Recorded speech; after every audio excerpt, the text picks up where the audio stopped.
না নিলে প্রবলেম হয়ে যেতে পারে। ম্যাডাম, এই যে শুনছেন ম্যাডাম?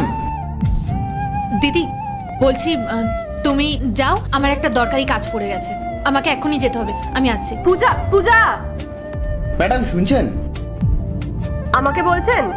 হ্যাঁ ম্যাম, আপনার সাথে যে মেয়েটা ছিল সে কি আপনার সাথে সব সময় থাকে? আসলে ওনার কথাই জিজ্ঞেস করছিলাম। ও, পূজার কথা বলছেন? হ্যাঁ ম্যাডাম, পূজা ম্যাডামের কথাই বলছিলাম। উনি কোথায় থাকেন একটু বলতে পারবেন? ওই তো আমার বাড়ির পাশেই থাকে। কিন্তু কেন, কোনো সমস্যা? কি বলবো ম্যাডাম, পূজা ম্যাডাম আমার দোকান থেকে অনেক দিন ধরেই সবজি নেন। আগে তো সব ঠিকই ছিল, গত 2-3 মাস ধরে উনি শুধু বাকিতেই নিয়ে যাচ্ছেন। এখন কদিন ধরে তো উনি আসছেনই না। ফোন নাম্বার আছে, ফোন করলে উনি ফোনও তোলেন না।